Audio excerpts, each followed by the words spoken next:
Welcome to the Penny Bloom Podcast. Ain't another place that has got more bombast. Romp past your mom, dad's listening to Tomcats. Talking everything that make you sad. We don't want that. We're here to make you smile. Put your mind at ease. Peace, love, and bloom, and always praise Keanu Reeves. This what we about. This some weeding now. We'll talk until we can't no more, and then we peacing out. Alright, let's go. Penny Bloom Podcast. It's the Penny Bloom Podcast. Penny Bloom Podcast. It's the Penny Bloom Podcast. Penny Bloom Podcast. Penny Bloom Podcast.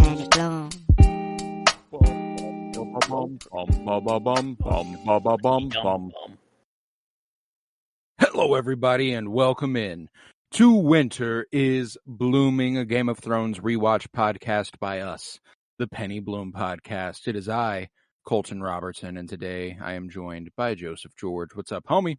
Oh, what up, what up? Always a pleasure to be here. Oh, and it is always a pleasure to have you. Today we are covering Season 3, Episode 7, The Bear and the Maiden Fair, written by George R.R. Martin and directed by Michelle MacLaren. And this was quite the episode, man. A lot of memorable moments. Tons of memorable moments. Obviously the title, we knew the bear was coming, we knew Brienne, and we knew, that's what I knew of this episode. And that was the only thing, pretty much. I was like, okay, I know this is happening, but everything else pretty much was all a nice, refreshing revisit, of everything. And a lot of scenes that I don't know if maybe I just brushed over initially, but a lot of really beautiful scenes in this episode. That, I didn't really remember exactly, but yeah, no, this was a unexpected. Like everything else was good. I was waiting for the big moment, just the Brienne moment. But then I'm like, oh wow, everything else here is actually, I don't know, I'm okay with it. And it's just how another goodie. Fun fact about Michelle MacLaren here, director of this episode. She directs 4 episodes throughout the show. This is the first of the 4, and she is the only woman director from seasons 1 through 6 for Game of Thrones. They do not. They didn't dip into the bag for women much. Didn't get a lot of diversifying points of view, if you will. That makes sense. It does. This episode, wow, that makes so much more sense. This episode, actually, that an actual just not man was behind some of the just not man was behind some more tasteful handling of nudity and such. Yeah, exactly. Oh man, yeah. Oh, okay, that makes perfect sense. But maybe they realized they were like, oh, we can have the nudity and all these adult things, but it doesn't have to be, the way that we've done it before. I don't know. Maybe they were like, wow, this is something that we didn't think was possible. I don't know, but I don't know. Yeah, this, at least a good start. I don't know, 4 episodes. That's, I don't know. I wonder what the other ones, if they'll be kind of similar, in taste or who knows. We'll find out next week, because that is the next one directed by Michelle MacLaren. Okay. There we go. Well, but we got a bunch of locations this week. We're heading to the north. We're heading to Yunkai, Blackwater Bay, Hollow Hill, on our way to the Twins, at Harrenhal, and at King's Landing. I think that makes 8, which is, I think, a new high. There we go. Oh, yeah. Granted, there are like 3 of them in a row that are like one paragraph. They're not... And I think it's kind of like, before, wasn't it all kind of grouped in with like the Riverlands or something like that? For sure. So like, I don't know, people are kind of splitting up now more, it seems, we're not, everyone's going off in their own directions now. So I feel like the locations will start, because like, we'll eventually have like Arya over, just doing Arya stuff. I guess, I don't know, that's a lot, but I'm just trying to think of like all the locations that we'll get eventually, Right. I wonder if eventually we'll get to like 12 in an episode. I don't know if that's, possible, but who knows. But yeah, we'll have to see, I think that I enjoy the way that stuff in the Riverlands is starting to break up, with the Hound going ahead and taking Arya this week. That'll be nice. That'll be it's the beginning of a great arc for both Arya and the Hound. But with that, we are going to be starting in the north. After having survived a perilous climb up the wall, Jon Snow, Ygritte, and the wildlings led by Tormund make their way towards Castle Black to await Mance Rayder's biggest fire the North has ever seen to begin their attack on Castle Black. And I loved the way this scene kicked off with Tormund explaining how to make love to a woman. I think we even talked about that last episode, actually. We were like, yeah, people in the North, they probably just don't even know what good sex is at all. But then, like... And then Tormund lays it out for you. I guess, maybe my headcanon is that, like, he's just different than... He's like every lover. Yeah, like, no one else is like that, And well, he's schooling everybody, He is teaching everyone. This is true, yeah. You don't just get in there and just... You gotta care. You shouldn't even. Your cock shouldn't go anywhere near her until she's wet like a baby seal. Like what a fucking man. Tormund. Tormund Giantsbane, man, quite the guy. Yeah. But I loved it. I loved everything about Tormund in that scene. But after this, Jon confronts Orell about having cut him and Ygritte loose on the wall, and he's like, yeah, I cut her loose too. You see her making a big fucking fuss about it? No, she knows exactly why I did it. And Jon's like, yeah, all right, fuck it. I don't no, but okay. You can tell Jon doesn't have a lot of clapback to this, but he's like, you know what? You high and mighty son of a bitch, you think you're better than me, and all that knowledge you gained from inside of a bird's head, et cetera, et cetera. Yeah, that's the only thing I can make fun of you right now for is the way you roll your eyes in the back of your head real weird and go in the head of a bird. I guess, no one else can really do that, so it's actually pretty cool, but whatever. But I don't know, whenever you were saying that he was like an incel and like that he loved Ygritte before, and everything, and I was like, I didn't remember that at all, and like, I just thought that you just applied that to him just because it was funny, and I didn't know that it was legitimately like actually. No, that actually happens. Yeah, and I'm like, so whenever he was popping up talking to Jon first, I'm like, okay, yeah, I can see, where he could get that a little bit. But then, when he talks to Ygritte, it's pretty actually talks to Ygritte. Pretty clear there, and I'm like, oh, okay, this is what he meant. But yeah, I don't know. It was. I was wondering because last episode I'm like, no way they just don't talk about that, right? Like, no way he just almost chops him off, and then they just don't bring that up ever. No, they definitely did. Mm-hmm. Jon has beef with Orell for sure. I think part of the reason he has beef is that like he knows these are one of the differences between wildling life and Night's Watch life, as far as what they're willing to do to save themselves versus save each other. Mm. And I think that this is it was kind of a moment where he was like, okay, yeah, I'm on the right side. I like Ygritte. I love Ygritte, but if Ygritte's the only one looking out for me, this ain't it, and I think that's kind of the vibe there. But Jon's kind of, I wonder if like, well, I guess we haven't gotten there, so I'll wait. I'm jumping the gun a little bit. We'll wait till we get there with Ygritte and everything. So anywho, Orell tells Jon that this is the reason he will never be able to keep Ygritte, because he doesn't quite get it the way she does. And during the journey through the woods, a clearly jealous Orell confronts Ygritte and says that he would be a better man for her than Jon Snow. He expresses, I don't fuck with Jon, he don't fuck with us, and I think one day you'll see that. Yeah, Orell even like straight up said, well, yeah, I'm jealous. Like he like said it like actually, she's like, well, what are you jealous? And he goes, well, yeah, of course I'm jealous. Like I don't know, it's just people in the North are just very blunt. They're very blunt and just straight up. But I love how like he was like kind of going poetic for a moment there, and he was like, yeah, I'll be good to you, I'll say all the right things, and then whenever she's like, I've never heard you say nothing like that to me. He's like, but I can. Yeah. And then I will. Yeah, I would. But do you love him? Do you really? And she's like, yeah, I do. Having a real and then like from that moment, he's like, all right, yep, I'm done. That's about it. And I was like, okay, this is exactly what he was talking about. Exactly. But this performance here led me very, very close to picking Rose Leslie as my performance for the episode as Egret.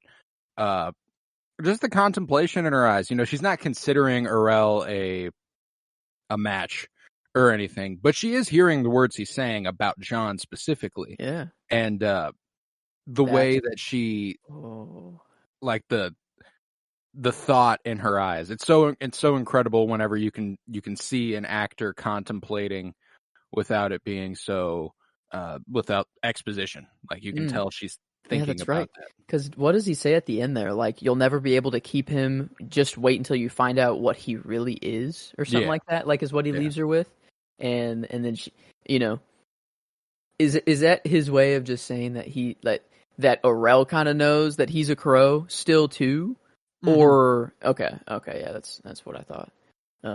So it's like, is it just pretty obvious that people know that John is still not on their side? Or, like, does Urel somehow, like, through his warging ability, like, I don't think it's a special power that's letting Urel see this. I think it's just he distrusts John more than anyone else there. Yeah. So he's willing to say something like that, even if he's wrong. You know, there's not a lot of loss there. Yeah. I feel like it's just kind of also a lie, like, just to be like, let me, you know, I warg and I'm all, you know, you get your information. Yeah, I think there's a degree of hopefulness. Like, yeah, he's like, there. let me just put some fear, you know, in John's name for you for no reason. Right. But yeah, I don't know. That it ends up being a little founded within the next few scenes there, as that's right. Mm-hmm. As clearly, you know, contemplative Egret approaches John, and he tries to persuade her that the wildlings' cause is doomed for failure, reminding her that there have been 6 kings beyond the wall. They've all attacked the south, and they've all been repelled.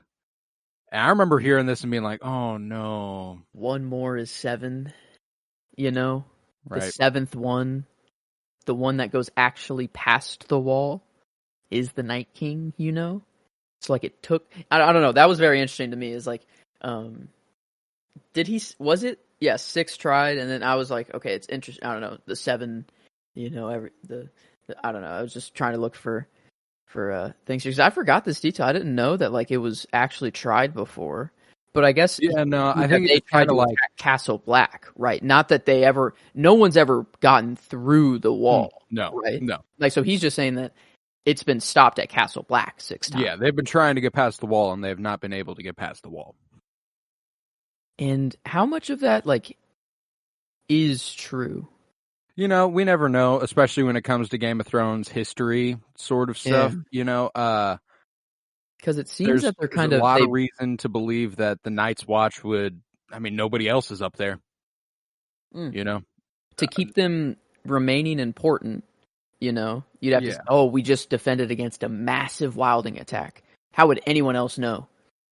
Right. You know, like, it's on the other side of the wall. So, like, they have zero clue. They could just say, like, yeah, we just defended against a massive attack here. But, like, the only things that I've been seeing this season is that the Night's Watch is dwindling, and they have nobody. They have only people at Castle Black, you know, and that's, like, their main force. And I think I think that it's just the Night King waits for, you know, the defenses just to go down enough, you know, and wait. You know, no one attacks for such a long time. I wonder if these, like, 6 things are just stories completely, you know, just made up, like, right. Because John even says, like, every boy knows these stories, you know, like, we're told these stories of the Night's Watch or whatever. But I don't know. I wonder the validity of it, and if we'll ever. I don't know. You know? No, yeah, I don't think we'll ever learn any validity of it. I take it as it's pretty much well-meaning, because even if they did, I believe that wildlings have attacked the wall before. There's a reason there is a historic rivalry between Night's Watchmen and wildlings. You know, like, there's got to be a reason there. That's true.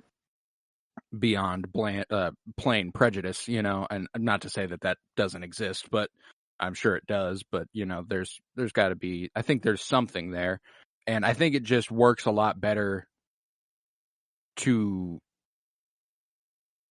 I don't know, like, to shake Egret's world up. Like the stuff she experiences in a span of 10 minutes here, where she's like, what was that, a castle? It's like, no, that's a windmill. Yeah, Did a king build it? No, probably just some dude. Yeah. That's just a normal, like, and then John's even like, wait till you see Winterfell, but then like, imagine what she would like say to like King's Land. I got my little silk dress from Tra-la-la-la-la day. Oh yeah, no, they're just so precious together. Oh, like, yeah, I went with Egret again for my favorite character 2 weeks in a row. She's you rip a hole in my pretty dress, I'll give you a black eye, or what, whatever she says. Yeah. Like, she always has like, they always have a counter. They're always like going back and forth with each other. They're impeccable. No, and it stands out really, really hard just how good their chemistry is in an episode where like I love Robb Stark and Talisa, but like paying attention to the chemistry that they have compared to Jon and Egret, it's non-existent. It's not the same. Yeah, no. You can kind of just tell it's like two actors that are, doing their job and having to, they're doing great, and like they're putting emotion into the scene and everything. I don't want to say that, but it's just you can just tell there's not like a real connection between them. And it is different, Jon and Egret are a more playful, flirty sort of thing, and Robb and Talisa have to be like kingly and queenly and stuff. True. So like there is a difference there, I suppose, but and it's more sappy with Robb and Talisa than it is playful and flirtatious like Jon and Egret. So there's different levels to it, but I just think their chemistry is pretty impeccable, and I mean, they are married now, so that's no coincidence. Yeah, makes sense. It does indeed. But yeah, so I went with Egret because I just thought that the not revelations, but things that are pointed out to her, and then the refusal to acknowledge their validity is really, really important. Like the fact that John's like, there are castles here that at Winterfell that are 3 times the size of this. And she's like, oh, okay. Like, she believes him, but she's like, I don't give a fuck. But like, she'd be in awe if she saw one. She was just in awe of a windmill.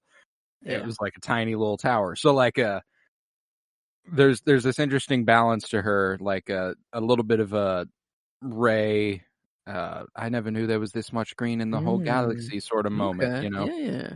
But hers is just gray brick.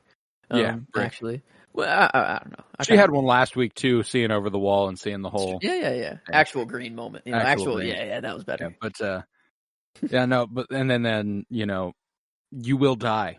You will die if you attack. You all will fail. Everything you guys are doing will not go well.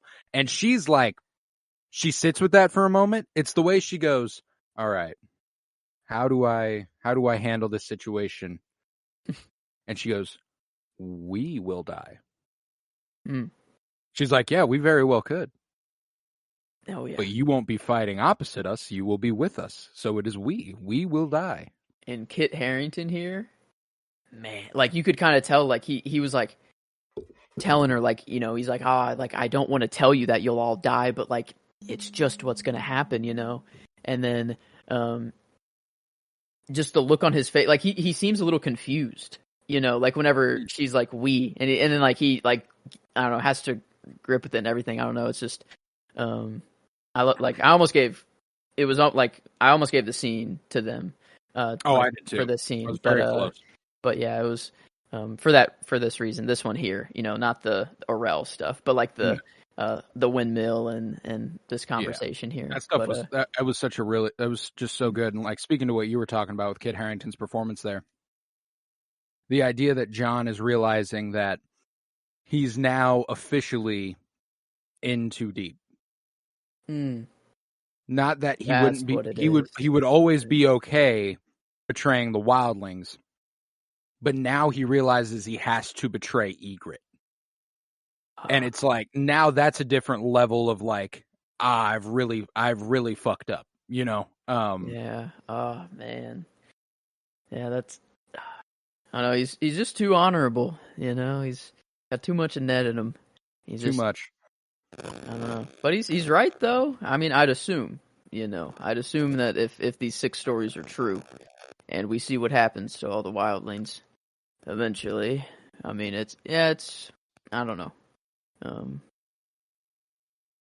I wish I could scream to the characters through the screen, sometimes, and just let them know, like, hey, in about 4 seasons here, this will happen, or just watch out for this. I don't know. Yeah, this will be hardly important here before long. Just ally yourselves and get on with it, okay? Yeah. You'll just add to his army, but that's okay. Yeah. I don't know. Man.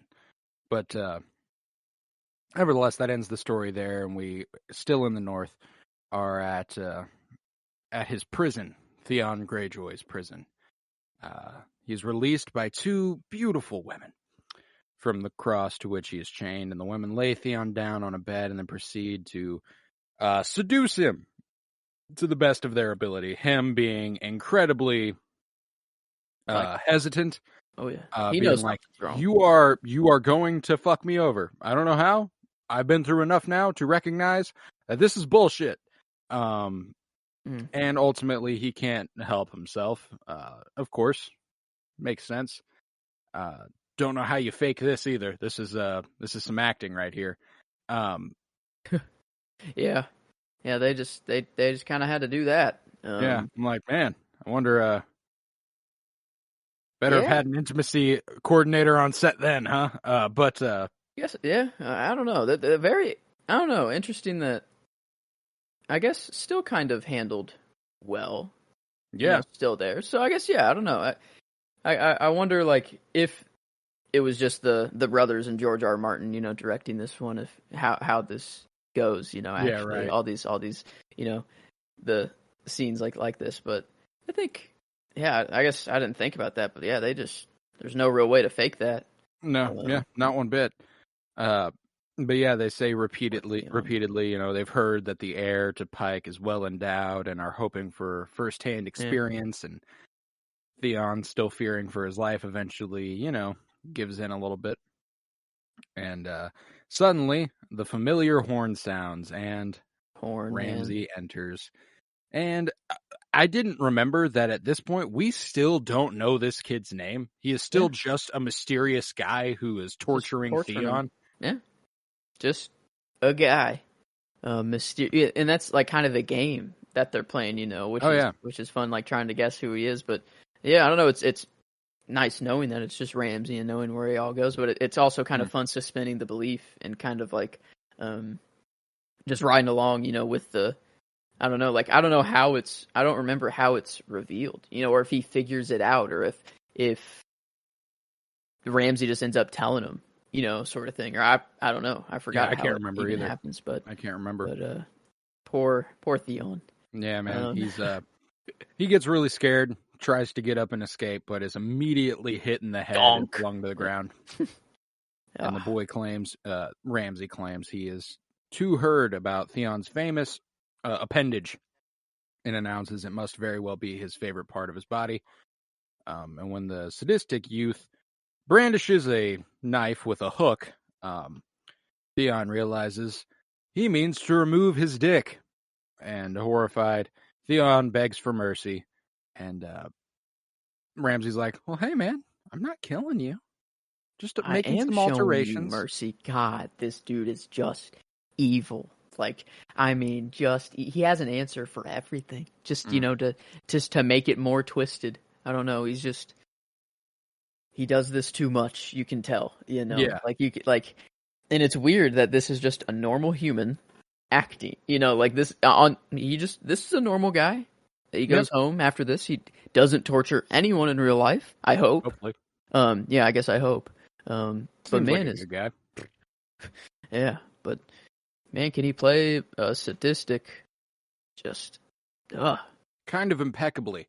Yeah, he's very good at what he does here. But it was a harrowing way to leave the scene with the camera blurring out. And like another thing that's much more tasteful than you would typically find in a Game of Thrones episode, instead of us having to watch his dick get cut off, the way the camera just blurs out, we hear the screaming, and that's it. I appreciate that we don't have to watch any mutilation occur here.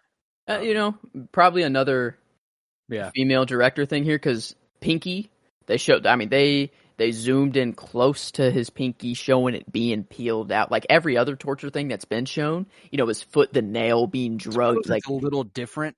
You can't really show a dick. Well, I guess they do. And they show Theon's actually in the show before. Like it was shown in the show.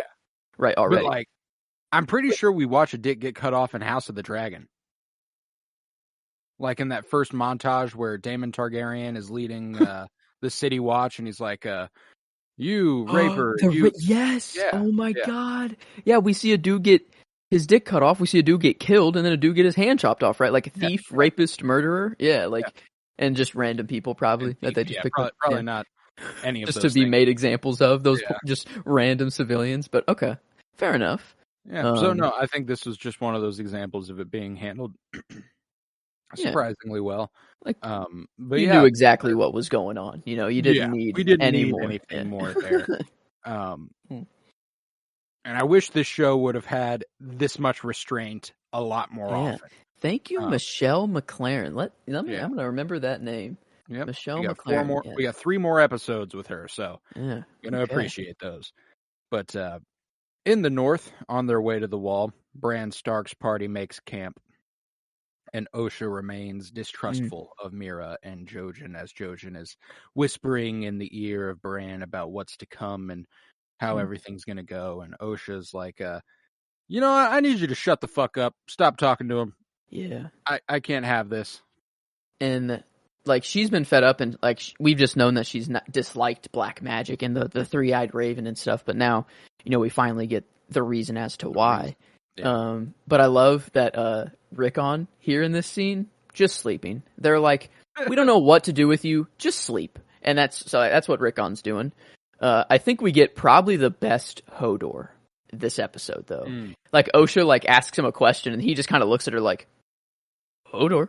It was just it was kind of like the most I don't know what to say. Like every other Hodor has just kind of been like an okay, it seems, okay, like Hodor. Yes or okay. But this one was kind of a real response, it seemed, I don't know. I don't know what you want me to do. I just say Hodor, and I'm just making this tent here. But I couldn't remember if we got 2 or if it was just that one. I think it was just the one. That's what I thought. I thought it was just that single one. But there might I think so. But I don't know. My favorite Hodor so far was this one. The favorite Hodor. I love that. But yeah, I don't know. This was a good Hodor. I don't know. I'm paying attention to him a lot more this season, obviously, or this rewatch, obviously. Keeping that counter going. We got 1, 2, 3, 4 this season only. With that one, so no, we'll check in with him a little more, I guess, and hopefully, we'll get a whole lot near the end there. But still just very slim pickings right now. That's all right. But now let's get into the actual good parts of the scene, I guess. I want to just get Rickon and Hodor out of the way there, so that we can actually get into the good thick of it here. But yeah, they're discussing their plans to head to Castle Black, and Jojen reveals that they will not be going to Castle Black. He already said, Jon's not there, so it wouldn't be any point. So we're going to go north of the wall, and we're going to keep going. And Osha is like, nope, no, not going to do that. Fuck no. And thus begins the scene that gets the favorite performance of the episode, Natalia Tena as Osha. From both of us, it has to be, I feel. I don't know how many other times I could give it to her, and that's not even why I'm giving it to her this episode. Right. It's just that I think, truly, out of the performances of this episode, she gave the best one. And, I mean, we've wanted to get, I think, have we given her a character nod before, maybe? I don't think so. Oh, wow, okay, then yeah, she definitely deserves something here, and I'm glad. I'm definitely not changing here. I don't want to spread the love. I think she deserves it here. I think so too. She explains about how she had a man, a good man, one she loved and one who loved her. And, one day he was gone. Everyone was like, well, he must have left. And she was like, I know him. He didn't do that. One day he returned through the back of their hut with skin as pale as a dead man's and eyes blue as the sky. And, he put his hands around her throat and she ultimately had to burn down their hut with him inside. Yeah. Stabbed him in the heart too, and it yeah. did nothing. That was like, I don't know, it was already hard just to hear like talking about it, but then it was like, yeah, I had to stab my loved one through the heart and then also see that it did nothing, you know, and still have them attack me, and then having to like, because you have to think like through her mind, she's like not wanting to kill him. You know, she's wanting to like still hold on and be like, no, there's a, like, I can't do this. But then like, so she's like forced to. Like just the situation here is just terrible. And then, yeah, just burning down the hut. And I'm like, okay, I see the hatred of, you know, or all the reasoning behind everything now, like why she's so passionate about not going back there, and just like, I'll get you to the wall, I'll get you to Castle Black, not a step further. You know, she's like, I'm not going a step, you know, further than the wall that I have to. And I don't know, I wouldn't, you know, hell no. That's I don't know what she says. I almost chose it as my quote, but she says like, and from that moment, I knew that the North was no place to live anymore, or like the North was no place for us, or something like that. And it was just, I don't know, just really builds up the suspense of, you know, the Night King and everything. You don't even know of the Night King, I guess, yet, but just the luminous threat, you know. All you hear is just these bad stories. And, you know, at first, a lot of people are like, man, the Night King doesn't even come in until so late, and like they're just like kind of a background threat. But like I like that a lot more on this rewatch, and I'm noticing now that like the buildup that they're doing is so good. Like they're just building the legend of the White Walkers so well, and like they gave us that little tease at the beginning, and that's it. You know, like we'll give you a few, and then that's it, and then now we'll wait until it's a big, huge herd of them, and Samuel Tarly has to be scared for his life, or just a tale that you'll hear from a character, you know, sort of thing. And I kind of like, I don't know, I like that. Instead of it just them, you know, I guess we always say that there needs to be stakes for the season, you know, or whatever. That was like a common Mando convo, but here it's like the stakes are there, you know, without the White Walkers, even without them. That's just another overshadowing threat that will eventually come around. We don't know when. Yeah, that's not even the stakes right now. The stakes are the game that's being played south of the wall, you know, right now. And then, so I don't know. It's just, but yeah, I don't know. Performance wise, I'm glad that she can get the, I guess, sweep here for performance for both of us. But oh hell yeah, no, I love it. Natalia 10 is the shit, and I've long enjoyed her performances as Osha, and in Game of Thrones, and Twi'lek. And the Prisoner, and the Mandalorian, Shion. Very recently in John Wick 4, she was good in that as well. Ooh. Okay. Yeah, Natalia 10 has got a resume on her. She was also in a bunch of the Harry Potter movies, but that's right. Yes, I do remember that. Yeah, but that takes us to Yunkai after that, where Daenerys Targaryen's army is marching on the next great city of Slaver's Bay. And she and Barristan and Selmy are confident that they can take the city, given that Yunkai are famous for training bed slaves rather than soldiers. Sex slaves, to put it less nicely. And Ser Jorah notes that with wisdom, however, that, you know, Yunkai's defenders won't fight them in open battle, being more likely to hold up behind their walls, which are very strong, and chip away at the Targaryens' army through guerrilla tactics. And he also advises Daenerys that this would not help them at all conquering Yunkai. There's nothing you can gain here that will help your cause heading to Westeros. And Dany's like, but you're blind. Slaves are here, man. Yep, but you're blind. Yep. 200,000, maybe more. Ooh. And Dany's like, all right, well, then we will be conquering this city.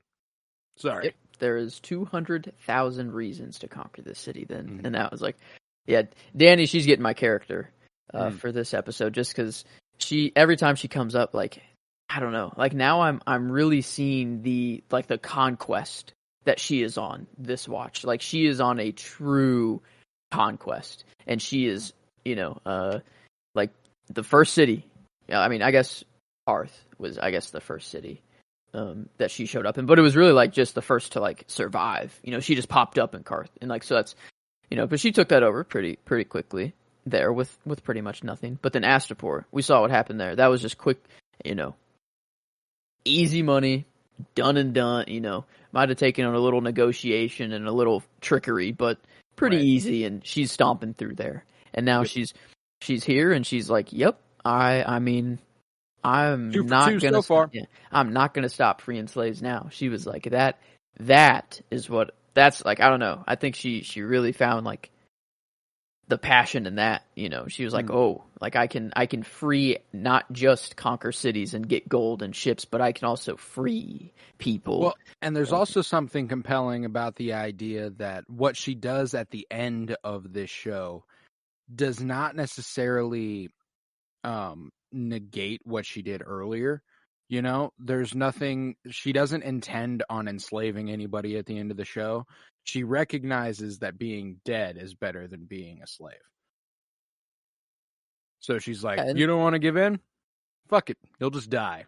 How's that? I guess some people were like, I didn't see, like, her character just wasn't like that at all, She is, man. She's just got a lot of good reason. Yeah, like, this is the second city that she's at, and she's like, yeah, I'm still not taking no for an answer, and it's for good reason, so that's why we're on her side. She's freeing slaves, and, like, how you're gonna get behind that, and you're gonna get, like, she has dragons, she's winning, you're gonna be like, yeah, I'm hopping on the Dany bandwagon. It's just, she's never tested like she is until, like, it's a different kind of test. It's an emotional, like, there's so many things that just happen at once that cause that to happen. It's not just like, and it's a buildup over the span of like the whole story. It's not like just, I'm going to decide to go crazy now and kill everybody. It's, like, this is a very slow burn that has been, we see it now. The spark is there. Dude, like, I was watching this one and I was like, the idea that something interesting here is that she's absolutely justified in her treatment of this guy, Razdal Moaraz, as he's the leader of the Wise Master. She's absolutely justified in her treatment of him, the intimidation and the threats that she is making. He's a slaver, like, that's, fuck them, do what you will to them. It's the idea that she would actually do this to anybody. She's just got a really good reason to do it to him. You know what I'm saying? Like, come later on in the show. I don't mean necessarily at this moment. She would be. I gotcha. Like the way she handled Karth. She tried to be really diplomatic, and she tried to be, very. But even so, she still went, "Oh, you're not going to help me? Guess what I'm going to do? I'm going to come back here when my dragons are fully grown, and I'm going to fuck your shit up. How's that?" Like, even when she was being diplomatic. So that is her diplomacy almost. Her diplomacy is like, I have the means to kill you. Yeah. And if you don't do what I want, I'm way more powerful than you. Good luck. In a nutshell, what she's kind of going with. And I love, how they're even like, I think they know that. They're like, okay, she just walked through Astapor. They burnt that shit down. All the slaves are free. Holy fuck, let's give her some gold. Hopefully she just leaves and we give her all the shit, everything. They completely negated what Jorah said immediately. They were like, we will give you all the means we have to get you to go ahead and go to Westeros. Yes, they were like, just leave. Don't kill us. We'll give you everything you need to leave. We are scared of you. That's all that I got from him. And then, like, here's some gold, for some good measure. And then Dany's like, well, okay, cool and all, but you still have a lot of slaves. You got to do that first for me. Oh, no. Okay, well, I'm not mad. It's cool, but I guess you pissed off my dragons. I am their mother and all, so can't really do anything about that. Whoopsies. But definitely, we've had candidate by now. They have a mind connection, and that's her doing that. She either gave him a pep talk before, or she's doing it in the moment. I like to think it's more of like in the moment. But the pep talk would be pretty cute, before like, hey, Drogon, like, all right, scare the shit out of this guy, Drogon. You got this. Yeah. Whenever I tell them that they messed with their mom, that's when you go in and you jump on the crate of gold. Well, she didn't know the crate of gold was coming, but whenever they're like, he was like, all right, get the gold, we're out of here, and the dragon like hops down in front of it and is like, no, this is ours now, buddy. Yep. Nope. Yeah, and it's like, and it was like also the slaves that were there, bending, they were just waiting there, bending down, and they were like, well, this is not worth it. I'm not great, like, I'm not going up, for my, I don't know. It was just very interesting to see this so early on, because this is definitely, like, I don't know what people are thinking. Like, she's on it, Again, just want to make it clear that, like, she's absolutely justified in this moment. It's that dialogue Tyrion gives in the finale whenever he's like, she crucified slavers. Who could blame her? They were terrible men, et cetera, et cetera. Like, but we kept cheering her on, and ultimately she felt justified in the way she did things. And that is exactly what happened, She has just been right, kind of, also. Like, if she would have just followed Jorah's advice, and just been, it would have been turning her back on a good cause, and and we would have automatically been like, man. So Danny, in her mind too, it's also like, I know I'm right, right. I am, like, it's just fueling her, like, divinity almost, like, she's like, yeah, I am supposed to do this. She is the moral option. And that's why, like, you ever question me again, Jorah, like, don't you even dare to question me again. Like, she knows, and it's out of good intent, but at the end there, maybe not quite. Yeah, but she makes a counter offer after they offer her the ships and the gold, and she's like, well, I'll give you an offer. Your life. How's that? I'll let you live if you free everybody in the city. Give as much food, clothing, and property as they can carry in payment for their services.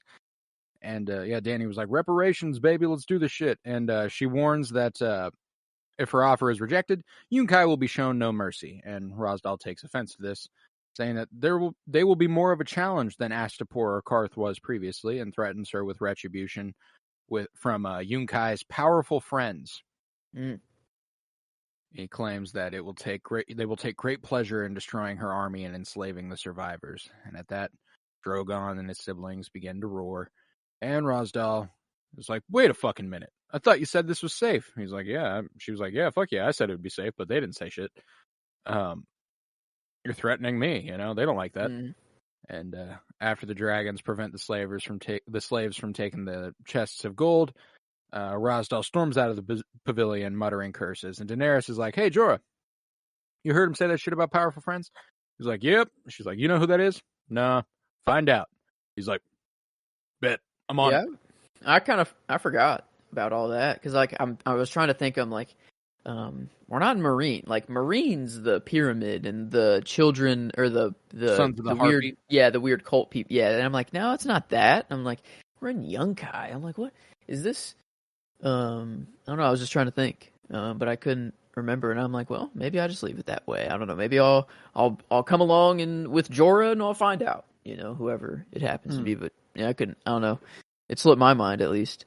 They could just be lying, I guess. He could just be straight up just, bluffing. But, 'cause I don't know what beats 3 dragons, like and an Ensullied army. I'm pretty sure, if I remember how this goes, I think they enlist the Second Sons as the mercenary force with Dario Naharis and stuff. Yeah, that's what the next episode's called. And my god, that's definitely what they do. Yeah, and didn't it start, or like, with Daemon and Daemon and is it an L? Valerian, the leader of whoever's the leader of House Valerian at the time. Oh my god. No, they didn't start the Second Sons, but they say that they are the Second Sons of Westeros. Oh, okay. Okay. Oh, that's what it was. Okay. Yeah, we were like, whoa, that's a weird connection. Wouldn't that be sick? Or like, if it happened to be okay, but okay. So I forgot what the Second Sons even are, though, in this show. Like what? Yeah, they're just a mercenary army. Okay. They're an army for hire. And Dario Naharis, who ends up being like Dany's lover for a while. Oh, the 3. Oh, yes. Oh my god. Okay, no, I think I do remember this now. Yeah, like he kills his homies and then goes to her and is like, I'd like to serve you, McQueen. Pretty sure that starts next episode, because The original Dario Naharis is only in like 2 or 3 episodes, and then they recast him, and he's a different guy in season 4 or 5 or whatever. Okay, yeah. Forgot about that guy. Yeah. Love me some Dario Naharis. So like that's coming up. I think that's next episode that we meet Dario Naharis. Okay, hell yeah. Yeah, so I think those are his powerful friends. Okay. Then sick. I also have speculation that Tywin Lannister is working with the Wise Masters of Slaver's Bay. Like he might be the powerful friend who's trying to prevent her from coming across the Narrow Sea. I see. You know, Joffrey asks later on in the episode, "What are we doing about that?" And he's like, "We're handling it. You know, like we're doing it. It's fine. Don't you?" I wonder worry. if Tywin is in on it, and he's like, "Yeah, let her come over now. Don't let her dragons grow. Let her come to Westeros now, so we can defeat her. Like now, get her." Call.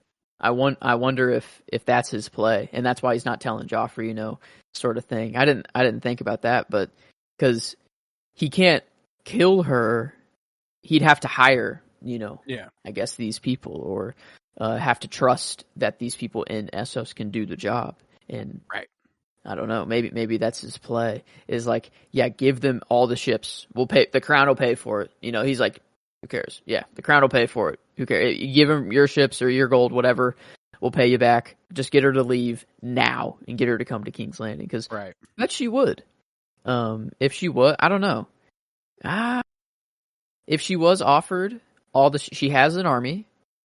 I guess the Unsullied, not probably as big of an army as she has, you know, later on. But well, does her army? Yeah, her army only grows from now, right, until they're all.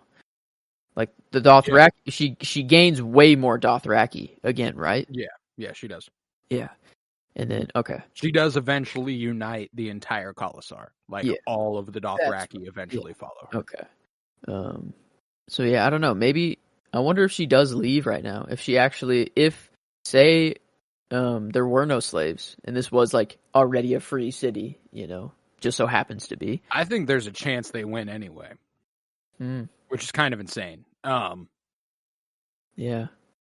Like the Unsullied are just like that. You know, like that's and I know those dragons are small, but like we saw what they did at Astapor. Yeah, I know. I mean, like, and that, I don't know. They might still win. That is, maybe Tywin is actually still like, nah, like keep her over there. Maybe this is just them being like, fuck it, we don't want it to happen here. You know, get her. So, maybe it is a back and forth. But yeah, I guess Tywin might have some. He obviously is talking to someone, or there's some connection, over in Essos.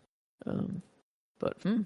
But yeah, that concludes the series of events in Yunkai, and that takes us to Blackwater Bay, wherein.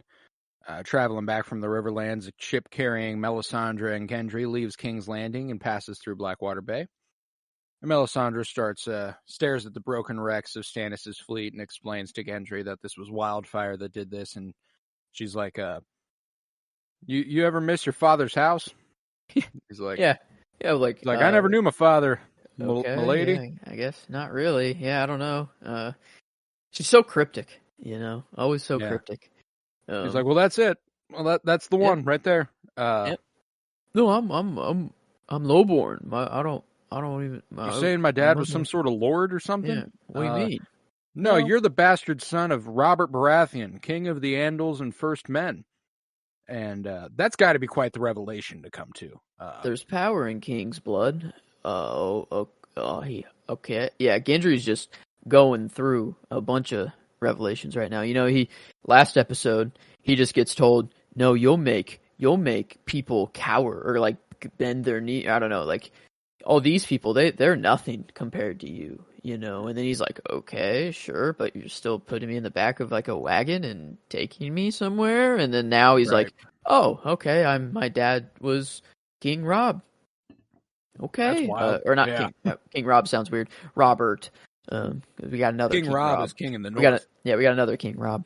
But I don't know. And I was thinking, whenever she said this, I was like, "There's power in king's blood. And it's interesting that like Robert, like just led a rebellion on his own and overthrew the throne, and there's still power in his blood. I guess I was wondering if like, if it is just like, if you get to the throne, the gods like see you as, like different, like sort of thing, or if like there is some lineage back from Robert's line, I don't know, of like blood of the first men or something. That's like why that. I think it's kind of bullshit. Yeah, because like if it was all Targaryens or something, that I could understand. If it was like a lineage of like the king's blood having to come from like a Targaryen line, I could see that. But the fact that it's like Robert Baratheon's bastard son's blood can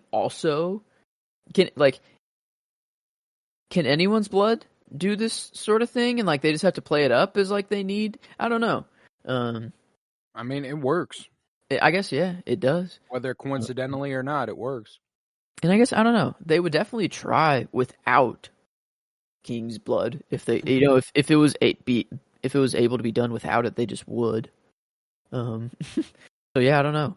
It's very interesting of like how Robert's blood. I don't know. It's just magic and God stuff, anyways. So like I'm trying to make sense of it. No, yeah, like, and that's the other thing is that I just have a tough time believing that the gods give that much of a shit about what's going on, and maybe the Lord of Light's a little different, but the idea that the gods are keeping up with who the king is at the time, and this kid's got king's blood, fuck yeah, get him up on the get his blood, like I don't know, I don't think there's much divinity in it. I think it's just superstition. Because like I don't know what is house like.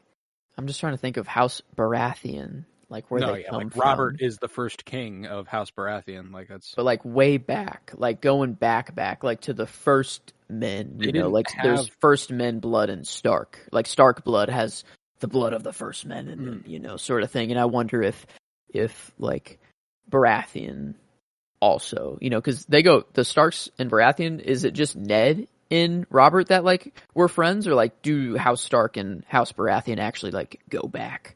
I don't know. That's a good question, because I know that Robert and Ned were they both did their they both like trained at the Vale.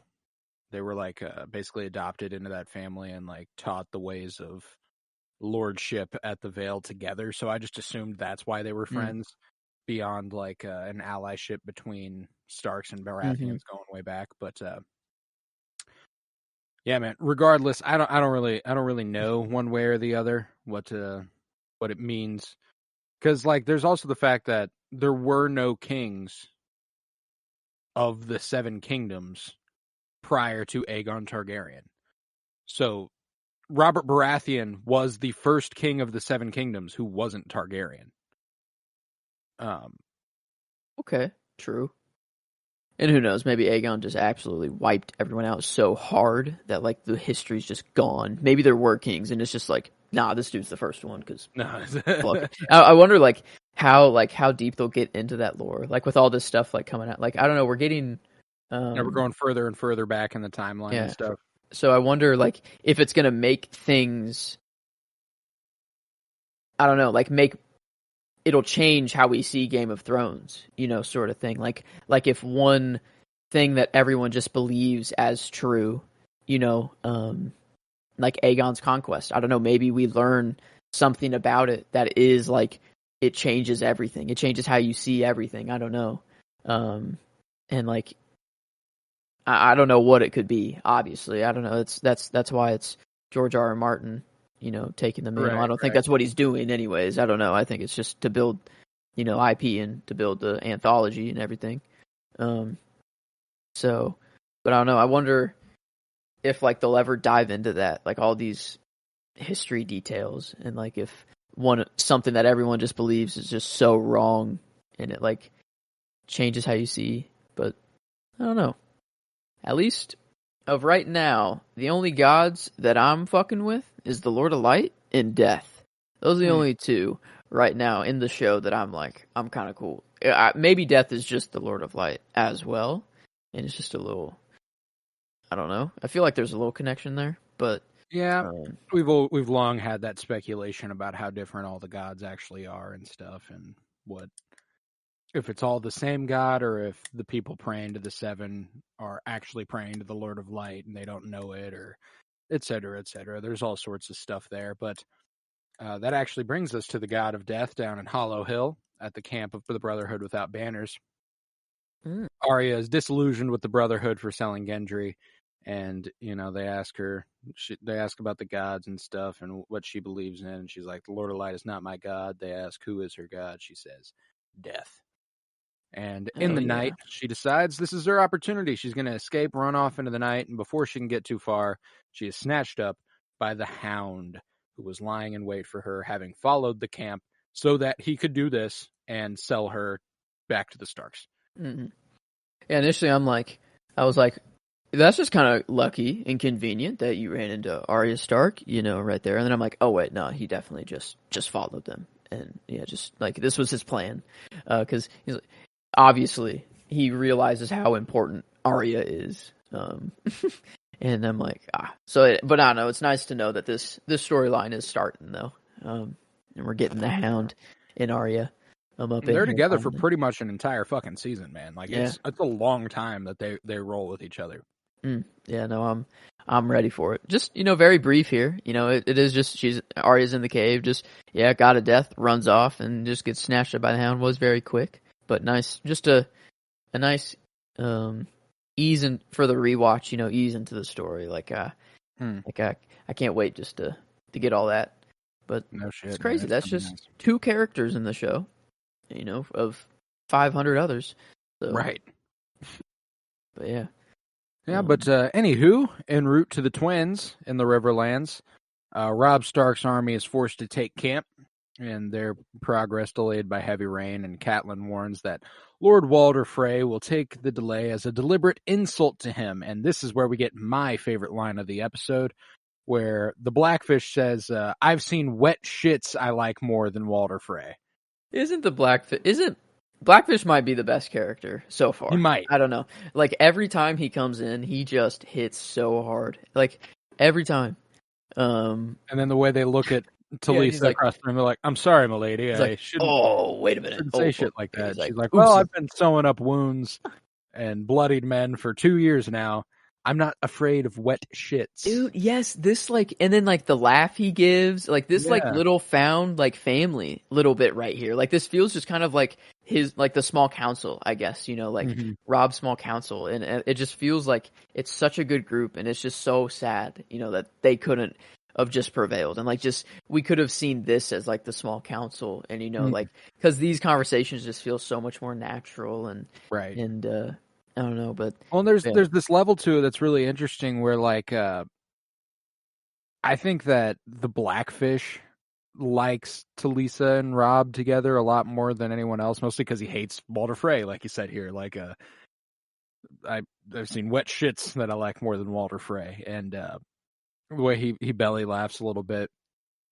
Edmure resents Robb, and Catelyn resents Talisa for having fucked any chance of their, and she doesn't actively dislike her. It's not like she's a bad woman and I don't trust her and I don't like her. She knows that something's going to come back to bite them in the ass because Robb married this girl, and yeah, and I don't know why I said found family earlier. It's just they are a family, actual family. I'm just so in the Star Wars mind. No, yeah, I completely understand. I didn't even think of that. They are actual family. Yeah, it hit me. I'm like, oh wait a minute, that's his uncle and his his uncle, mom, his uncle, his great uncle, his mom. Yeah, literally his family. So, but yeah, no, I don't know. They just. Obviously, they're a family, so they work well together. I don't know. It just they butt heads, and there is conflict. But it's so much more natural than a lot much of better than a small council meeting at King's Landing. Seeing one of those go down. That's nothing. It's also pretty hilarious to me that Robb and Talisa, pretty much the entire scene, are 2 seconds away from making out with each other in front of everybody. Yeah, he's holding his chest and he's holding her hips, and they're just standing there talking to everybody. And I'm like, I don't know, man. Yeah, how about some decorum? Yeah, I mean, love like, this, but okay, I get it and all, and then like everyone's like, all right, we're leaving, and then before they're out the door, bro. man, I know it's like I guess you want, I don't know, like if you never show people, I don't know. I was trying to think are they just doing it because like they just want people to see their king and queen actually like No, they going? just want each other that bad, It's just bro. yeah, I don't I think think it's just nah, that's just they're just like that. no, yeah, and I respect the shit out of it. I love it, but yeah, it's just it was just hilarious to me because Yeah. like they're How not do you even out of the expect room and they me? start making out. Yeah. Catelyn like takes a look back and like shakes her head and stuff, and then like Like keeps going. And, all right, I'll leave. Like damn, Yeah. all right, I get it. You Yeah. just want to fuck, yeah, and I don't know, Rob. Like how am I supposed to plan a war when you're over there looking like Oh, that? man. Like all the lines that he gives there. It's like no, this that was is a little flirtatious and playful though. I like, and that's Mhm. one of those moments where yeah. I really like. This is my favorite scene. Yeah, no, Absolutely. it's without a doubt. I think performance and scene, you can't really go with anything. Like Yeah. I couldn't. The post-coital activities Yeah. of Rob and I like how you named it Talisa. there. Yeah, the Yeah. but that's wow, post-coital. Post-coital. That's a little, I don't know, an unexpected tongue twister there. Yeah, sneaks up on you. But yeah, no, they're. I just loved everything about this scene. The fact that he goes over there to plan his war, and she goes to try and write a letter to her mother, and the questions he asks about, does she know you're a queen? Will she be surprised to hear that information? And she's like, many surprises, I suspect, coming for her. Bum bum bum. Your daughter's and one dead. for you. Yeah, and one. Well, I guess also that like there's a baby up in there, and a surprise for you right now too, Rob. And it was so like I don't know, so sad just to see her be like, "Are you upset with me?" Like that's the first thing like she says. Not that she couldn't like enjoy. Like she was afraid to tell him. The whole time. I'm intrigued by the choices they made with the direction for Richard Madden's acting here, because he absolutely appears angry to me for like half a second. Really? I can see why she thought that for like the first second before he says no, of course not. Like he's extremely happy with the news, but there's just this interesting ambiguity about Rob's performance where I think there's like on the base level, he's absolutely happy that he's going to have a little prince or princess with the woman that he loves. There's also this natural next step where it's like, we are in the middle of fighting a war. Like this is dangerous. I guess for you, for me, for everybody involved. This is like, there's this, it's not necessarily that he is mad by any means. I don't think he is at all. I think it's just that like we see all these things hit him at once, and it kind of results in this ambiguity in Richard Madden's performance, where it's okay. I don't know. I guess I was trying to find it and pull it up, but I took it like way differently because I thought because she says like it's very cryptic in the way that she says like yeah, she doesn't know that I'm a queen, whatever, and also she doesn't know that she'll have a granddaughter. Like she says it like very cryptically and not like we're having a baby. So like I thought it was just Rob like being confused at first, being like, "Oh, wait a minute. Are you really saying that right now? Like is that like is this what's happening? Is this real sort of thing?" Because like I don't know, because I guess I took it as more of like I'm confused and like, oh wait, this is what she's saying, and like, oh no, of course I'm not mad. No, I love you. Like no, like I'm very happy. Like no, don't take it like that. That's kind of what no, I and I 100 like I'm with you 100% there as well. Even so, knowing the context of what the scene means and that he is happy about it, I still think there's a very specific choice. Because we've seen Richard Madden as Rob light up and be happy and smile ear to ear. He gets like so intense, and I know it's like really serious, like it's a big moment and stuff. And he's trying to assure her how much he means what he's saying. but it was just an interesting choice with the way that they. I'm assuming this is a directorial choice, like the way, and it's not. I don't think it's bad or good or one way or the other. I think it just produced a lot more thought in my head for what they were doing here. Oh no, yeah, you're kind of right. He does stand up. He says like what now? Kind of in surprise, but then he says like, "Are you certain?" Yeah, You know, like kind of a little. I see it now. Yeah, like at first it's surprise and like happy at first, and then he stands up and he does kind of, yeah. Are you certain? Yeah, it is a little. I see that now. And then she immediately asks, "Are you angry with me?" And he's then like, no, and then he like gets in her angry. face and he's tearing up. It's like very clear that he's happy, but like he doesn't smile. He kind of says it through gritted teeth, and it's like, just an interesting way to handle it. It's not that I don't believe him by any means. I 100% do. I just think it's more conflicting than just happiness. I think there is a layer to it that he's like,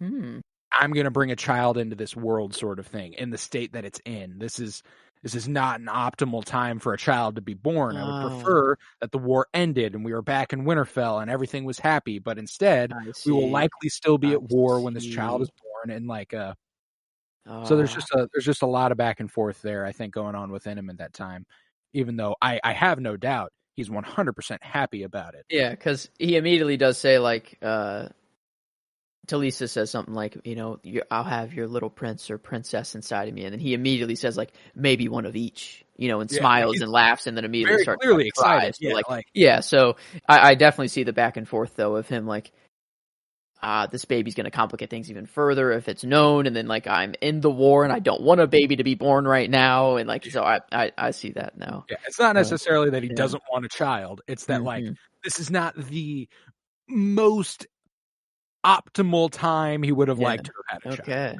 Yeah. And that's all that I think it was. And I think it enhanced the scene like crazy. It made like that whole scene made me cry, not because because it was already like a really sweet, happy scene. I'm pretty sure the first time I watched it I cried because I was so happy for them.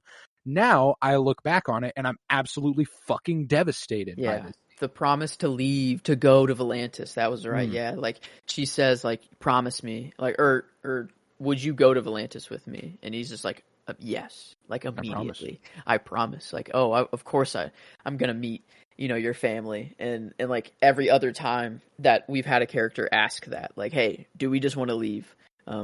This episode we even get it with Tyrion and Shay. I'm Tyrion Lannister. What am I supposed to do? And then you get it with Rhaenyra and incel, fucking Kristen. Yeah, fuck. Get it with thank God she said no, actually. Right. But like even her, she was like, what am I supposed to do? I'm Rhaenyra, so like we get it a little bit with Jon and Ygritte. Jon doesn't necessarily say like he doesn't commit to one side or the other. Tyrion goes, I can't do that. Rob's like, fuck yeah, let's do this. And Jon's got this like, okay, yeah, we'll see about him. We'll die. Yeah, he's like, but we will die. That is the thing. Like, we'll live, sure, for now, but like, that was another great line. Almost went with that for my line. I forgot to mention that earlier. We will fight, we will die, but we'll do that together, basically. And he's like, we will. I'm like, okay. But there's a lot of great connections going on right now in this show. Just the relationships. And next up at Harrenhal with Jaime and Brienne, speaking one last time before he leaves, and he remarks that he owes Brienne a great debt for both keeping him alive on their journey and for giving him a reason to live from his suicidal depression after losing his hand. And Brienne tells Jaime to repay her by keeping his pledge. And Jaime promises that he will return Catelyn Stark's daughters to her. And I think he had every intention of actually doing that. Yeah. No, and like the I don't know, their whole storyline is just amazing. And then Jamie, like my favorite line of the episode actually comes from this scene. I almost wanted just to give it my scene, but I've been favoring Jamie and Brienne a whole lot. They've gotten their flowers, but I'll give it the line. Is because whenever Jamie leaves and like they're leaving, heading out the door, Brienne says goodbye, Sir Jamie. And that's probably the first time Jamie has been called by his Sir Jamie, like by his knight name, by another knight. And I don't know, it was just, you saw Jamie, like, it just step back and be like, whoa, like I haven't heard that in a long time. And he couldn't even get like goodbye out himself. He just left without saying a word. Just kind of like a Han Solo, I know kind of moment, a little bit, but, I don't know. I love the fact that Brienne is kind of the first one to call him Jamie again. And obviously Cersei calls him Jamie. And, that's probably why he's taken back by it, is that the only person that calls him Jamie is Cersei. And probably, I guess, Tyrion. But I guess his family. I don't know. It was just really nice coming from Brienne. And just seeing like his reaction from it. Was really cute, so that's why I kind of, I don't know, giving the nod to the scene somehow through the line. No, I love that because there's also this really cool moment where Jamie's also not experienced this kind of trust in a really long time. She believes that if he says he will return Catelyn Stark's daughter, she believes him.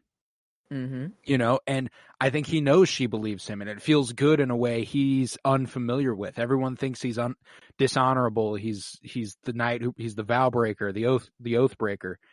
But he's the one who goes ahead and does what needs to be done. And I think that he finally has someone who sees him for what he could be instead of who he's been. And I think he likes the idea of what he could be in the eyes of Brienne and stuff. So, yeah, it's a great little scene there. But the next day, when Jamie leaves Harrenhal in the company of Qyburn, who is to accompany Jamie to continue treating his arm in the hopes that he could be getting his Maester's chain restored through the influence of Tywin. And Jamie jokes that his father will make Qyburn Grand Maester if he grows Jamie a new hand. And a number of Bolton soldiers under the command of Steelshanks are there with him. One of the Lord Bolton's captains, Lord Roose Bolton, who is also about to depart Harrenhal for the twins under orders from Robb Stark. Yeah, so Roose Bolton's about to head to the wedding. So thank fucking God for that, huh? Yeah, that's, I don't know. And this was like Qyburn. I thought that somehow he stayed there and Jamie like convinced them to like take him with him somehow. But I don't know, it was just kind of, he had to take care of him, and that's just how it happened. But I really loved like I almost gave another line and scene to like, not really scene, I don't know, it's not really that great of a scene, but just a very interesting conversation between Jamie and Qyburn. And the line I almost gave was when Jamie was like 500, yeah, it was at 500,000. He did say that. Yeah, the population of King's Landing, and like I don't know, you can see that he's getting like a little bit more open about like telling people about like, he's like, you know what? Fuck this, I'm done. I'm done with this shit, man. It's like he's not telling him the whole story. Obviously, he's not telling him everything that happened, but he's like, yeah, no, I did do that. Like I did save the entire city. How many men have you killed? 10? 50? 100? And Jamie all the while being like, I don't know. And countless. Way more than that. And he goes, countless has a nice ring to it. I'm like, oh man, how many have you saved? Qyburn expects it to be 0, and he's like, 500,000. Yep. Yeah, you could tell Qyburn, that was like his mic drop moment. He was like, yeah, I've killed some in my research, whatever, but I've saved so many people through it. So whenever you tell me that you've saved 0 people and killed all, my mic drop. Yep. But no, Jamie, I don't know. I wonder if does does he ever get the full story? I mean, I guess if they're on the way to King's Landing, that's a trip. Maybe he just tells him, over off camera. I don't know if we do get it on camera at all. But I swear I feel like I don't remember Jamie going down that route at all. Like being like, no, I did. Like I am like all of your Kingslayer and all this stuff is just whatever. Like I never remember him going on like a true redemption, or trying to be like, no, this is actually how, like, what happened. I don't know. I guess I just kind of forgot what happens with him. I just remember, like, at the end. Like, I remember, like, now and, like, what's happening, and then I just remember he gets crushed with Cersei at the end, and he gets a golden hand. Like, that's like, I don't know. I don't remember, like, a whole lot. Got a pretty compelling story here before long, and a really complicated one. There's a big moment in the middle of his redemption journey that sets him back like crazy in my eyes. And that won't be till season 4, but because right now I'm like, oh man, Jamie's on the up and up. He's feeling like he's turning a corner. And we'll get there, but there's just a really jarringly, oh, I don't know if I can ever forgive you for this, man. And I forgot. Okay, dang. Yeah, I'm forgetting whatever that is. So that'll be. Yeah, no, it's bad. It's real bad. But Jamie then asks about Brienne, and Qyburn confirms that they sent a raven to her father, Lord Selwyn Tarth, and he offered 300 gold dragons for his daughter's safe return, but Locke refused because he feels he's being cheated, as he is under the impression that there is a sapphire mine. He owns every sapphire mine in Westeros. And the way Jamie like puts his head down is like, fuck. He's like, that really bit me in the ass, huh? He's like, he was like really hoping. He's like, yeah, and the offer was accepted, and she's okay. He's like, that's what he was hoping to hear. And he's like, oh man, now I have to go back and get her. And then he's like, oh wait, but now it's my fault too, kind of. And it's like, dang, I'm not his fault, but I don't know, a little bit. A little bit. I mean, like that's why she's not getting sent back. Like, saved her from sexual assault might have fucked her in the long run for potentially just staying with them, which is no good when he's not there, so like but what a fucked up world to have to like deal with that, like wow, that one lie like saved her from a sexual assault, which is like like yes, that in the real world you'd be like, yeah, if a lie would save someone from a sexual assault, like yes, lie, all that you want, if that's what happens. But now it's like, oh well, it could have gotten her killed as well against a bear in a pit. So it's like, well, maybe, I don't know. So the world is just so fucked. It's no good. But he approaches one of the Bolton's men to take him back to Harrenhal, and he refuses. And Jamie's like, well, we're going to see my father. He's going to ask what happened to my hand, and I can tell him this man cut it off, or I can tell him this man saved my life. Now will you take me back to Harrenhal? And he's like, yeah, shit, I guess. All right, fuck. And upon arriving there, Jamie is shocked and furious to find Locke and his cronies have thrown Brienne into a bear pit, facing an angry bear with only a wooden sword to defend herself. Locke justifying it as this is their only bear. Thank you. Wow. What a shitty dude. What a shitty house. They're all singing the bear, and the Maiden Fair. She's already got like one scratch on her neck, Yeah, so, like, dude, gnarly. Like, I want like an action figure of Brienne holding the wooden sword with like the claw marks on her neck and this pink dress. Like it's like a hard, like badass looking ensemble she's got going on. Like kind of like a, in like a horror movie, how there's like the final girl, the one who survives it all and ends up being a badass. Yeah. That's what kind of feels like Brienne's. This is like a Brienne final girl moment. Yeah, no, I mean, you could tell she was actually putting up a fight before, she was already fighting the bear before Jamie pulled up, and like so she was actively put up, she was putting up a fight. I'd say if I'm in a pit with that bear, I can't fight the thing. I'm running away from it to hopefully it just tires itself out. And then the way Locke is like, enough with this shit, quit running, like, what the fuck? You threw me in a pit with a bear. It's a bear. And I have a wooden sword. You want me to fight? Give me an actual blade. Jesus. Yeah, that's, I don't know, nuts. But, Just Jamie's like, no, can't have that. He's like, I'm too important. I don't know if it was they knew that they would try to kill the bear if he jumped down in there, or if it was just I have to go and try. I don't to think do he thought something. about that. Yeah, he's like, I have to do something. He's like, oh, I'll help. Yeah, I don't think he thought about all that. I think he just went ahead and jumped on in the bear pit, went full Ron Burgundy chasing after Veronica Corningstone. Oh, I immediately regret this decision.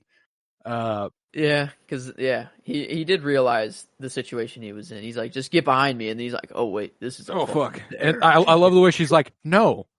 Yeah, he's like, get behind me, and she goes, no, like I will not be doing that. But before the bear can harm either of them, Steel Shanks, the Bolton men, shoots it with a crossbow, and Locke's like, what the fuck, dude? And he's like, I gotta get Jamie back alive, man. I can't have him killed in a bear pit. This is my job. And Locke tries to stop them from leaving, but Jamie angrily tells them that Lord Bolton cares more about getting him back to King's Landing alive than keeping one of his pet thugs happy. And backed up by a few of his men, Locke is unable to stop him.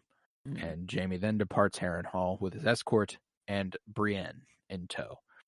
Sorry about the sapphires, he said, or something like that. Like his last line that he's like, all right, now I won. Let me get my mic drop moment before I walk out, and fuck you, Locke. Yeah, it's like Jamie's on the rise right now. I'm blanking on whatever he does that's unforgivable. I don't know. It'll come back eventually. Probably, I don't know. Maybe until the episode. Who knows? But there's a bunch of dudes throughout this show who just like end up at the Night's Watch. Locke is one of those dudes. Don't remember why. Don't remember how. But he ends up in the Night's Watch, and I'm pretty sure he dies brutally. Maybe he was just like, fuck, I really kind of fucked up here. He's like, I chopped off Jamie's hand. I thought it was going to be a good moment when I came back and they were going to herald, look at me as a hero. And then now everyone's just, now I didn't even get Brienne, my pride. Yeah, there's a really good chance that Tywin goes ahead and says that Locke needs to be sent to the wall or die for chopping off Jamie's hand. Yeah. Or he just, I hope it's more of just he decides it on his own. He's like, I can't live here anymore. I'm too embarrassed. I'm going to go to the wall. That's the only place I can. I can't remember. I can't remember what happens there, but I know he ends up being a Night's Watchman. Yeah, he does. And I know he dies in some brutal fashion, which is. Oh, I think I remembered how he died. I can't remember for sure, but I think I remembered. Or when like Bran wargs into Hodor and goes absolutely apeshit on a bunch of dudes. Pretty sure Locke is one of those guys. Oh, I can't. The Hodor counter? Are we going to have to add a Hodor kill counter? Oh my god. Okay, yeah. Oh, I can't wait to get to that. I'm pretty sure he like rips a dude's head from his shoulder at one point, and I think that might be Locke. I can't remember. But nevertheless, we are now in King's Landing, where neither Sansa or Tyrion are particularly happy about their impending marriage, and Marjorie Tyrell is attempting to console Sansa, reminding her that Tyrion is far from the worst Lannister, and that Tyrion might even be able to make her happy, given that there are stories about Tyrion's capabilities as a lover. Yeah. And all the meanwhile, Bronn is pointing out to Tyrion that he can easily wed Sansa and get a son and heir from her to placate his father and keep having sex with Shae in private. There should be no problem here. Thereby getting 2 women and a kingdom to rule for himself. And man, Tyrion... another line, almost like just Bronn. Bronn is just a treasure in this show. Like oh man, I should have wrote it down because it wasn't going to be my selection, but like.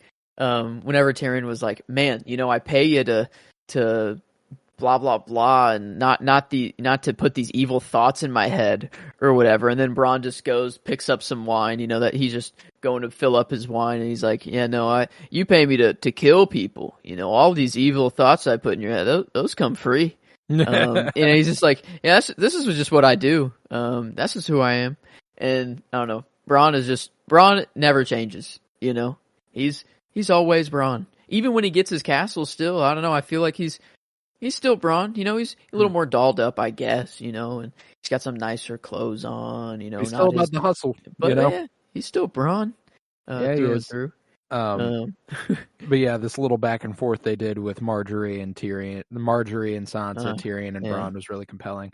I love the way that like Sansa, like she's still so. This is the moment that like I forgot it was just like one line has really stuck with me for like years. For Sansa's character, I'm a stupid little girl with stupid ideas, and like, dude, I love. That was good. Whenever I it came, love like, it, but it just continued to show how innocent she was. You know, whenever she was like, did your mom teach you that?" And Marjorie's like, she like looks up and is like, "Oh dear, yeah, sure, my mom taught me that." I was like, "Oh no, she is just a little girl, you know, like that is a young girl." And Tyrion has the same concerns, you know. She is very young, and Brown's like, what's the youngest you've had? And he's like, not older. that young. Yeah, not that young. How much older? Older. Yeah, like, it's just. Nevertheless, Tyrion, another female director. You know, I'm still, I handled pretty much every sex thing in here very tastefully, well. very tastefully. Hell yeah, Michelle McLaren. I'm gonna remember that. Yeah, So Tyrion is a bit concerned his mistress isn't going to be so willing to go along with the plan as it has been laid, and is less than enthusiastic about having a wife, a mistress, and the entire North despising him. And Bronn points out, Tyrion's wasting his time trying to be loved by everybody. No sense in doing that. And Tyrion fears Tyrion's fears prove accurate as Shae bluntly tells him that she will no longer sleep with him after he weds Sansa. Yeah, I don't know. And another thing, like we were talking about how, you know, the chemistry between Jon and Ygritte is so just natural and feeling it. And then like you get that step down from Robin to Lisa. I don't know. There's just, this is an argument, so obviously there's not going to be like chemistry, but you can still tell like chemistry in a couple with an argument still. Chemistry and arguments for sure. It's just, I don't know. It was just, it is just a fuck situation, you know, and I'm on like Shae, yeah, like I don't know, like Tyrion's even like, yeah, I'll buy you a house, you know, and our kids can live there, and she's like, you think I want children that will be killed instantly if they're found out about, you know, it's like, and like he, you know, it's just he's trying his best like, just to be like, no, that's not fuck, yeah, the whole, it's like, oh yeah, it's like like, ooh, this was just hard, you know. It was just rough. It was just a fuck situation. Like, yeah, I don't know, just the world they live in. And you know, Shae was like, we could just leave, you know, let's go. And Tyrion still, I don't know, holding on to. He's like, I'm a Lannister of Casterly Rock. Like, I have to take, and that's bullshit. He just has to be in the game. Yeah. He's like, I'm doing what I love right now. That's just a lie. He's like, what am I gonna juggle? What am I gonna do? He's like, you have enough gold to just steal from your family and go and to live forever. You know, like you don't need a job or need to do anything over there. But yeah, God knows Tywin would be happy to send him off. True. Yeah. But anywho, meanwhile, Tywin Lannister enters the throne room to answer a summons from King Joffrey, and this was very, very nearly my favorite scene of the episode as well. After exchanging some false courtesy, Tywin asks why his grandson wished to see him, and Joffrey wants an update on what the small council has been doing, and Tywin's like, well, you are more than welcome to attend the small council, should he desire it, and he's like, I have many things to attend to. You know, a king is very busy. And what has he been doing? He's been murdering prostitutes in his bedroom. You know, that's all we've actually seen him do is talk to Marjorie and look in a mirror and stand with her in there and then kill Roz. It's very clear that he is not doing shit. Tywin, in fact, Tywin is always doing stuff. Yeah, Tywin's the one who is doing things. Okay. And Tywin is doing the stuff that the king should be doing, so he knows for a fact that the king isn't doing anything. That's why, you know because Charles Dance, he smiles, right whenever he's like, I've been attending to my kingly duties. He's like, yes, you have been. Like, yep, and you're right. Joffrey notes that he's moved it from the small council tower to the Tower of the Hand, and he's like, yeah, I did that to save time. I'm also a very busy man, and all the time I could be working would be wasted going somewhere else. And Joffrey then complains that he would have to climb too many steps should he wish to sit on a small council meeting. And in that moment, Tywin decides to climb his steps straight up to the throne and stands next to him, silently glares down at Joffrey, and then sardonically says he could arrange to have him carried. Yeah.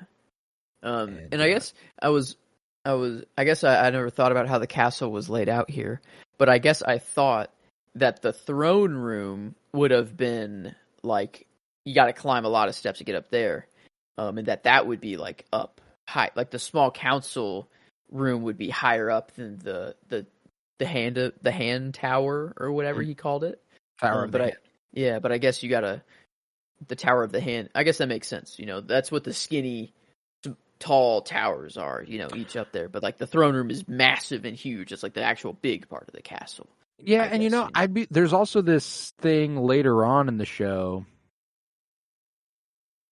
like the small council chamber, I'm pretty sure is right there. Yeah, it's like right behind the throne room, right? Like literally it's like, you just walk kind of right behind it, and I don't know, maybe like pretty sure.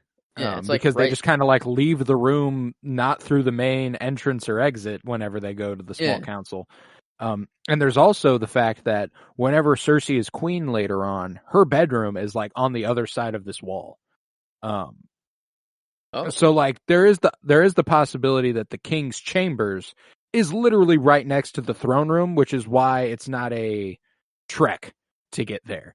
I see. Yeah, that makes sense. That would make sense for Robert as well. Maybe like that wasn't a thing, and like the room behind there actually was like, I don't know, maybe like when the Targaryens were there, it was more of like that's where they kept their dragons, skulls, and stuff like that. But Robert was like, fuck, I don't want to walk all the way down there if I have to go to a meeting. Put that room right behind there and put my bedroom right behind that. Yeah, one.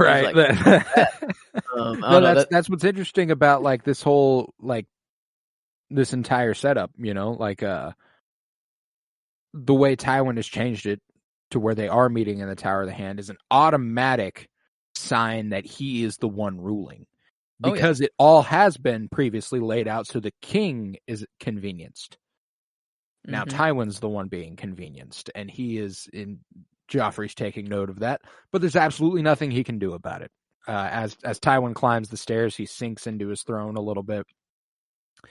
And a disconcerted Joffrey changes the subject after that to Daenerys Targaryen, and Tywin is surprised that Joffrey even knows about this at all. And Tywin admits that the reports are apparently true, that the last Targaryen is not only alive, but has successfully hatched the first live dragons the world has seen in a while. Sad, but maybe true. Does he know through Roz? Like, and then through Littlefinger? Like, how would he know? Like, did when he killed Roz, was he just trying to get all the information that she knew? Like, are you a Littlefinger? Like, did he know? Like, did Littlefinger like let him know that like this? She wronged me. She was a spy, or whatever. Like, so I don't know. And then like, no, I think there's a distinct possibility that it doesn't even need to go that deep. I think that he's the king, and if he asks Littlefinger about stuff that's happening around the world, okay, that's fair. Littlefinger has no reason not to tell him. Like he's got to tell him something. So I think I just don't think he's talked to any. Like I don't know. I think that he's only been just in his room and I think the only people he could have talked to about this is probably Littlefinger. Don't even know who else would be in the know on that besides Varys, who I don't think is counseling Joffrey directly a lot. Seems like he's taken more a liking to Littlefinger than Varys. I don't know. That's an I didn't even think about that, like how Joffrey would have known. I would just have to assume it'd be Littlefinger. And, he just, if anyone I guess anyone. There's a lot of people who do know that are on the that we do know. So if he asks one of them, it makes sense. If he just walks by Varys, hey Varys, what's going on? What I guess how does that even be brought up though? How does he even ask to know about that? Like how does he even ask that question in the first place? Yeah. Maybe just any threats. Who do I have to worry about? Sort of thing. That's maybe. fair. I guess Joffrey just being like, what? Anyone want Anything to new? storm the castle again? Yeah, okay, I see. Yeah, I don't know. That's a good question though. But Joffrey is puzzled at why Tywin doesn't think they should do anything about her. But Tywin reminds Joffrey that the last Targaryen dragons were stunted creatures who weren't a threat to anyone, and Daenerys's are probably just curiosities at best, not weapons of war. And moreover, Tywin says that even if Daenerys's dragons do turn out to be as strong as the dragons of centuries old, they are on the far side of the world and no threat to Joffrey's rule. Okay. Tywin also, yeah. So definitely not what we were saying earlier of Tywin giving him the ships and wanting him to come over now. Yeah, no. Because he likes that they are far away right now. Yeah. I guess. Because is it to cross the narrow sea and bring an entire army over? That's has that ever been? Well, I guess the Iron Bank delivered their army over there, so it's not unheard of for an army to actually sail across the narrow sea. But I guess he just didn't think that she'd get the capabilities of doing so. I guess. Right. But yeah, I don't know. No, I think there's a degree of hubris with Tywin as well. I think he's dismissive of her as a queen. Yeah, and Joffrey here, we hate him obviously, but he's right here. Actually, he's well, I think this is a pretty big problem here. We should not tread lightly here. This is, I don't know. We got to.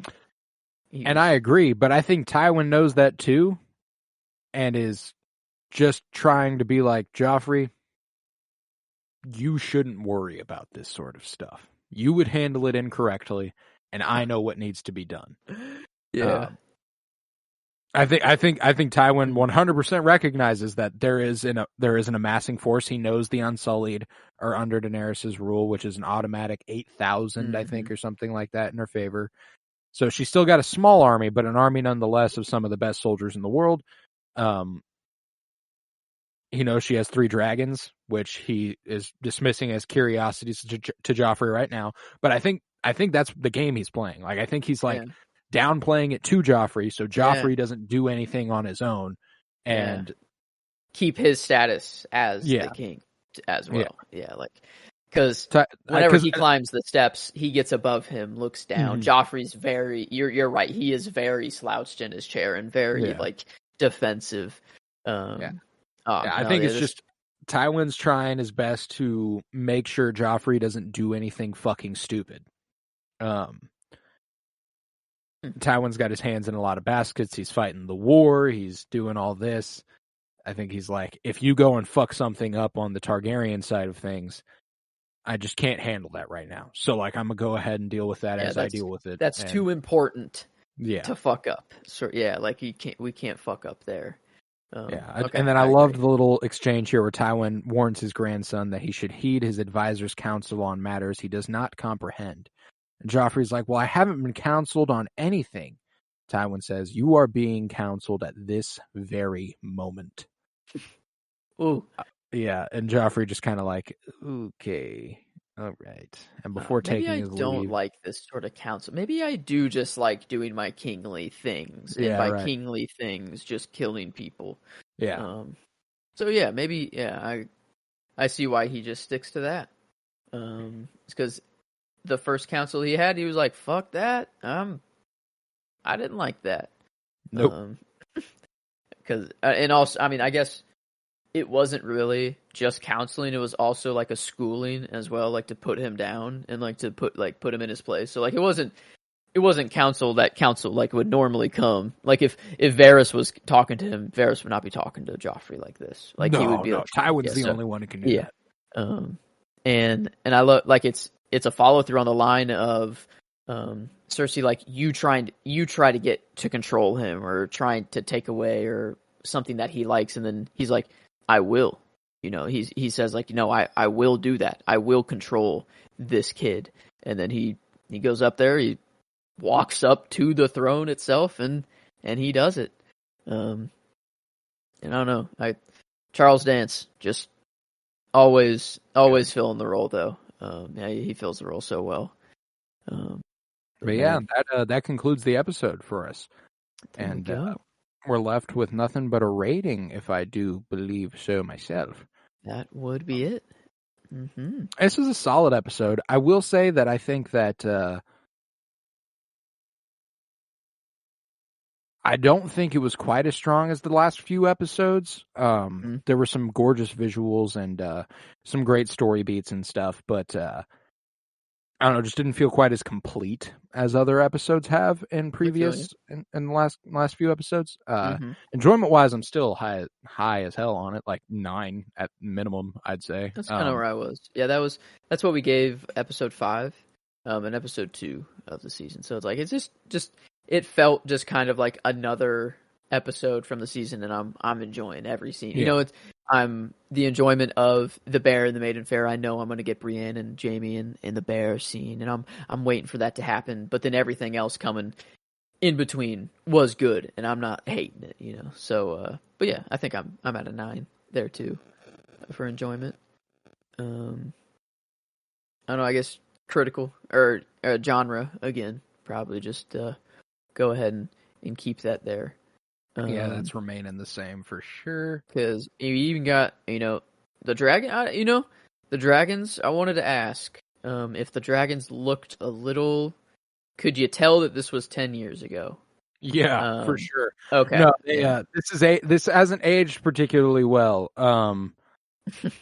As far as visual effects is concerned, and which is interesting because in previous episodes they've looked really, really good. I think it was I think it was just the setting in which they were in. They weren't moving a lot. They were just sitting there, and they're a little bigger. They're kind of a middle size, unnatural size. Like when they were small, it was easy to get away with. They're getting bigger, and them just sitting around. The lighting doesn't necessarily match for me a whole lot. Yeah. Something was just a little off. And it's not bad. It's just that it hasn't aged well. They eventually get to a point where this is fucking seamless. I'd say even when it was just kind of like whenever they were up, all sitting there. But whenever like Drogon jumped on the gold crate and stuff like that looked good. Like whenever he like scared, like got close to the camera and like roared a little bit to intimidate the people there. Like I don't know, it looked good there. It was just like at the beginning when it showed them all kind of like sitting behind Daenerys. And in the static light, it didn't kind of match, but I'd say like that's the only thing visually that was off. I think they were trying to accommodate for the lighting with the dragons by making the entire scene lit pretty blandly. Like it was all just front lighting, not a lot of shadow going on there. Like this show is usually really good at is just like making the scenes pretty through lighting, and I don't think they did a lot of that there. And I think it's because the dragons are there. It's a little bit harder to CGI the lighting with the dragons and stuff. So they just went with front-facing lighting, and it made it nice and easy for them. It has aged. It's aged for sure. But for 10 years ago, like if this is 2013, you're like, whoa, like that's shocking there. Like it also doesn't help that like the most iconic behind-the-scenes photo of Amelia Clark petting a tennis ball. Yeah, it happened. Like that's all I was thinking about during that. Too. I'm like whenever she's totally just touching a tennis ball. Leaves, there's just a tennis ball there. It's just like a frame of reference, so she knows where to pet. Yeah. So good. But I mean, I don't know. I think everything else was like the direction. I've been saying her name the whole episode.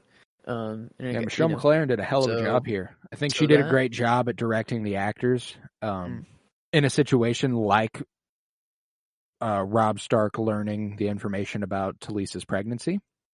I think that's a situation where it could have just been a very plain, normal, like, yay, happy, but there is this ambiguity in the performance. And I don't think I'd like to give Richard Madden the credit and say he made that choice, but it felt very intentionally directed that way. It doesn't feel like the obvious way to handle the situation. So like, I feel like that's something that a director had to take into their own hands and say, this is how I kind of want it done.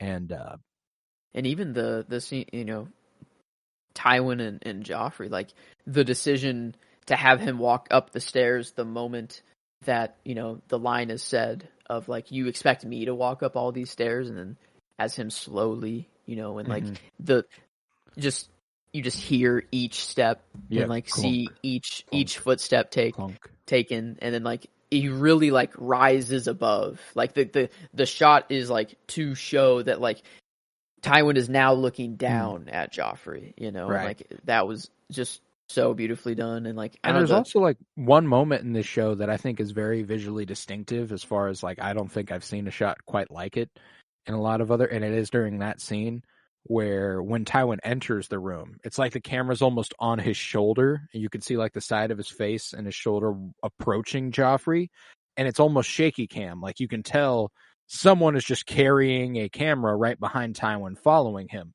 And it looks really good. It looks really just natural. And I thought it was incredible framing, the way that like Joffrey's sitting up at the top of the frame and like you can see him up there, and Tywin's approaching him in all darkness, just like not afraid of the interaction he's about to incur. He is proudly marching forward knowing he is right. Oh yeah. Now I see that. Yeah, I guess I didn't catch that at first. There's not many shaky cam, like no, many. It's always pretty that. standardly mounted and stuff. Like it didn't take me out of the episode. It just jarred me and it made me go, oh, I like that choice. Like it was just because they could have just done a simple mounted the camera, showed him walking towards the frame, but you go with Tywin instead of watching him go further and further from the camera. Yeah. And I think that's just an interesting choice you just don't see a lot of. And even just